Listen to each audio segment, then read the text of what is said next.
Hello, innovators. I'm Todd Weyandt, and welcome to the Bridging the Gap podcast presented by Great Tech Group. You're invited to join our conversation to model the future of construction innovation and the digital transformation adventure of this great industry.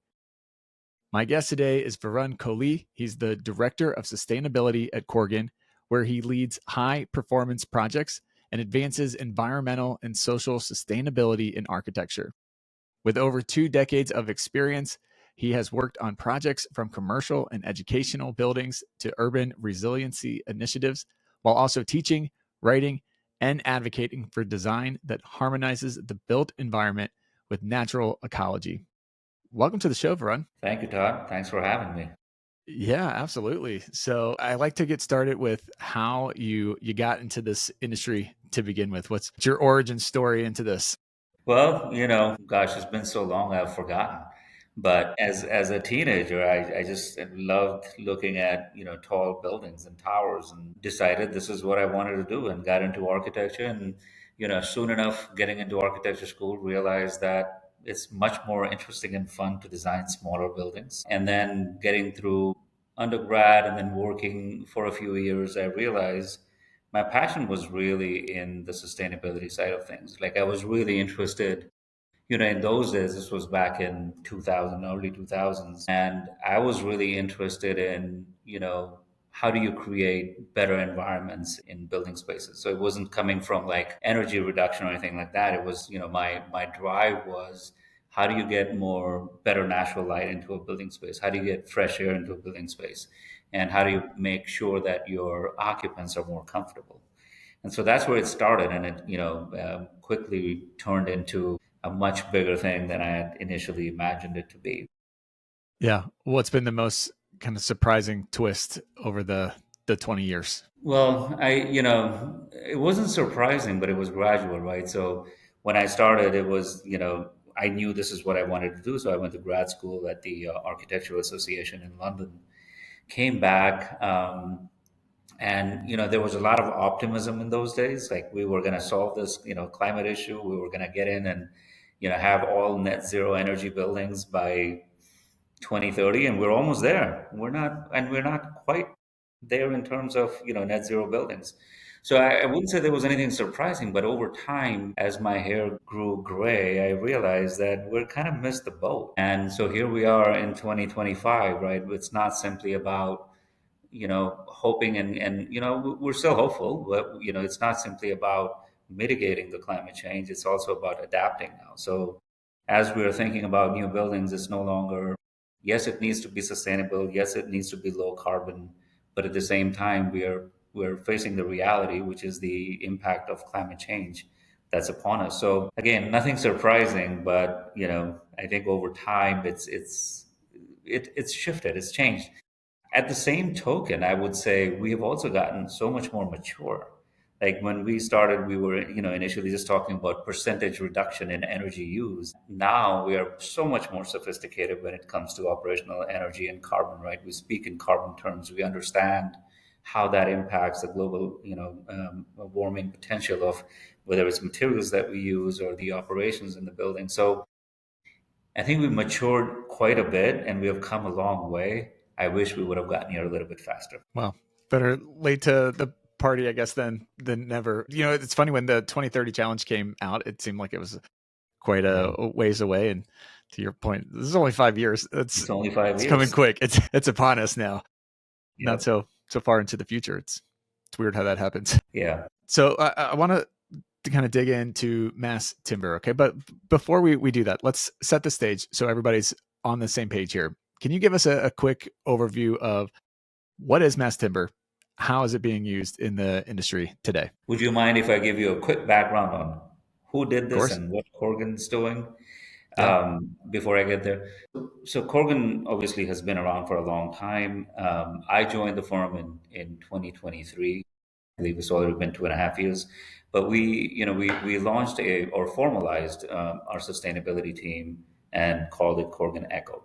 This work that we're going to talk about is really coming out of that Corgan Echo in combination with our another group within the firm, which is our research arm called Corgan. So we kind of work together between research and sustainability on mass timber. Um, Mass timber has been used in buildings across the globe for centuries, right? It's one of the most natural materials. It is a renewable material.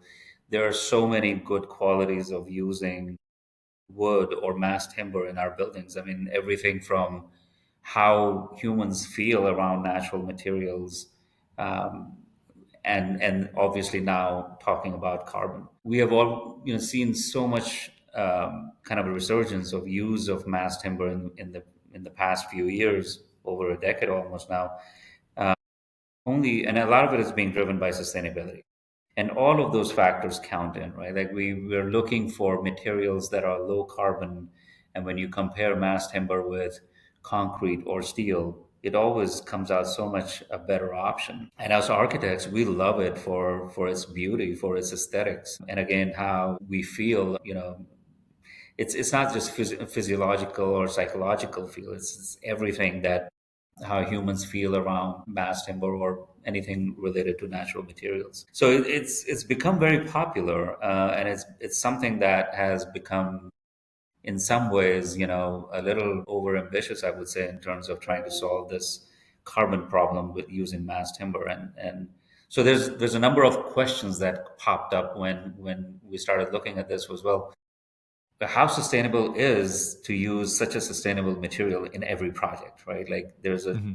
there's still a time factor associated with how trees grow and how much we can end up using them.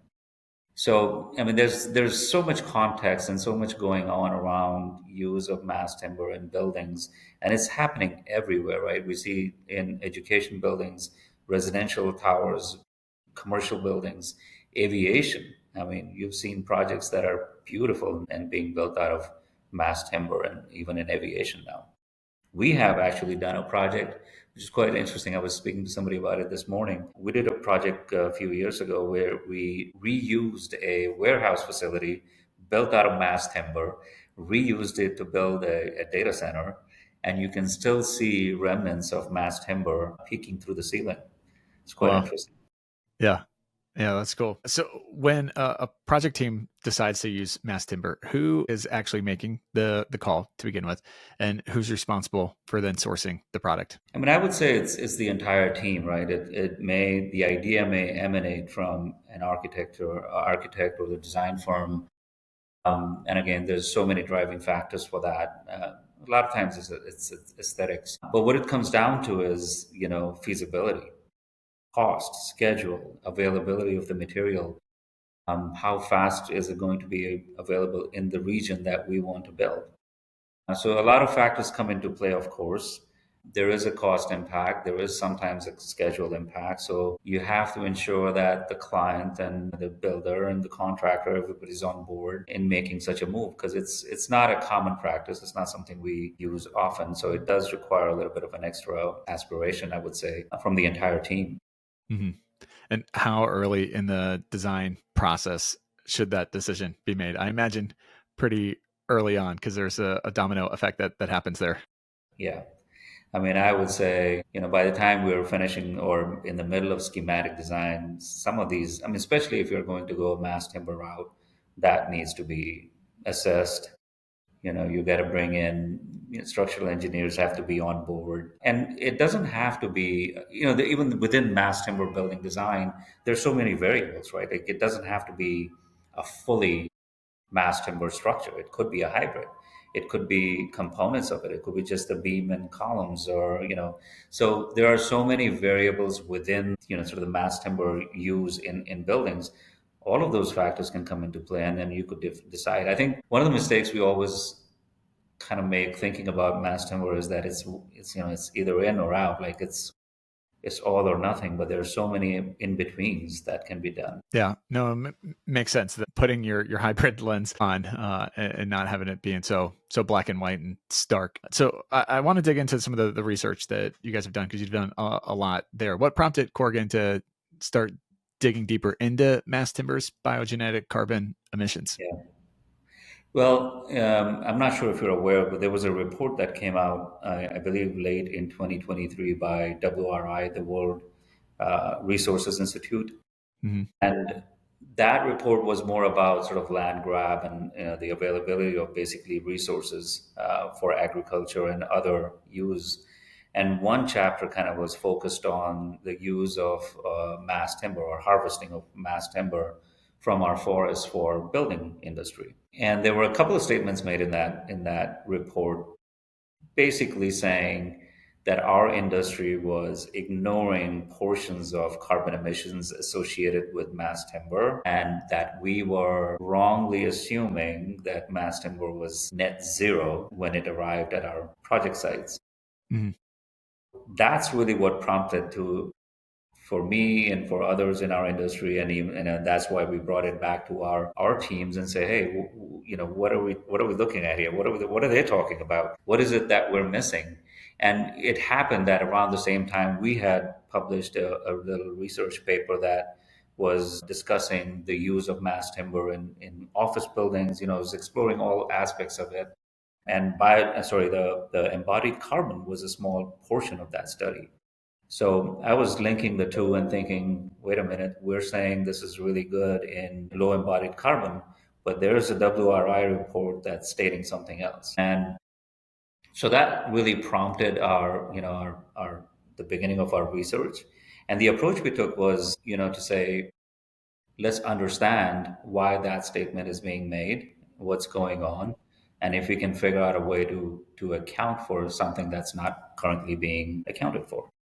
So how'd you go about, no pun intended here on the podcast name, but how'd you go about bridging that gap in the difference between the Oh, reality perfect. and what the report said? Yeah. So that's where we kind of, when we saw the report, I mean, clearly what they were saying was, look, our design construction industry starts accounting for carbon when the timber arrives at the manufacturing facility. What we were not accounting for, or I shouldn't say not ever, but most of the time, what we're not accounting for is the biogenic carbon that is associated with forestry practices. So, and the biggest piece of that pie is slash. Slash is, your tree roots, your bark, your small branches, things that get left behind in the forest when you're harvesting for timber. Those are, that slash is usually, managed in different ways. Either it can be left on the forest floor, it can be burned, it can be masticated, and all of those different management practices for slash actually have different emission factors.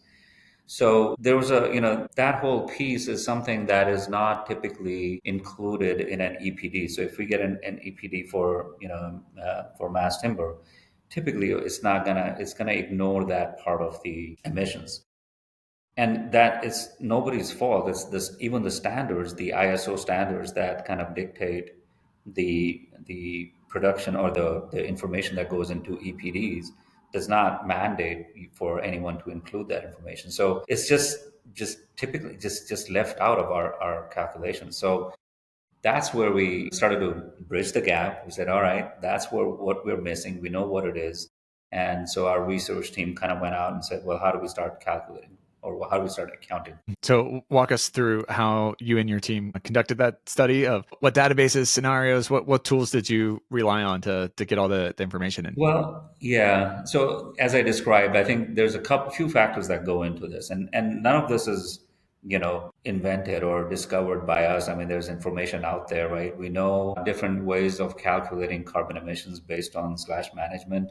The another big factor that comes into play is the wood species or the tree species that are cut down. So different trees have different kinds of emissions, and we just kind of, collected the equations and the calculations and put it all together and said, okay, if you, let's say, pick southern pine from southeast United States, and if your slash management was to leave the slash in the forest on the forest floor, this would be the emissions associated with that. And it was really as simple as that. And there's obviously some rough calculations because we haven't gone into each forest companies or forest management companies and looked at actual information. But the research has shown that about 25 to 30% of the tree is actually left back in the forest. So that's a big component. So we've made some assumptions. We have taken some known knowledge around what those emissions mean, and really built that calculator off, off the back of some of this information that already exists. And so, at the end of the day, when you go in our carbon calculator tool, you can just pick, this is my building. If you put in your building size, your beams and columns and where you're using it, it'll estimate the amount of wood that you need. And then you pick the forest where you're kind of harvesting your timber, and you pick this slash management practice that you think, because most of the time we don't even know that, right? We think is going to happen, and it gives you a value and says, okay, your biogenic carbon is this number, and you can adjust the overall embodied carbon value based off, by deducting or adding this additional value. So it was not a straight path. I'm describing you things that, kind of in the rear view mirror now. So it feels more simple, but it took us a little bit to figure out exactly how to get to that. Yeah, I imagine. I mean, there's a lot of moving parts, but like really detailed parts that Yeah. you may not have had like super accurate information, that's readily at your fingertips. You had to go hunting and digging for the data points. I credit our teams. Like, there's some really great, researchers and thinkers in between the sustainability team and the research team, and they did an amazing job, coming together and looking at this. Yeah, that's cool. Are there kind of 2 or 3 of your biggest takeaways from the research that you think the industry really needs to know about? Yeah. I just kind of backing up, I think one of the things that, where this fits into the bigger context is, as you probably know, embodied carbon is still, something that we're figuring out, right? Like, the operational energy and carbon, we've been doing it for the last 20 years. And if you remember back in, early 2000s, like I said, we were talking about energy reduction numbers and not really carbon numbers, right? Mm-hmm. So we matured from that point to this point and really understand not only how to measure, what to measure in operational energy and carbon, but how to even achieve a net zero operational building. It's absolutely doable. We know that. So, and I think we're sort of at that starting point where we were, about 15, 20 years ago in the operational energy in embodied carbon. We're still figuring out what is that boundary. I mean, this one small question is simply about whether we should include biogenic carbon as part of our boundary for calculation in mass timber or not. But we see similar questions arising in when we get into interiors projects, right? Like embodied carbon on your furniture. How much do you include? What do you not include? How much information can you actually find? We're still in that kind of a moment, I think, where we are at the sort of the infancy and we're building up. So my point being, this is part of that bigger puzzle, and this is a small piece of the bigger puzzle.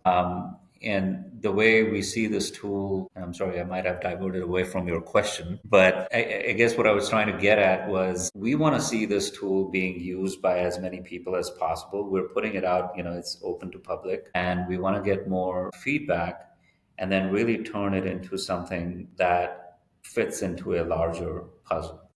Mm-hmm.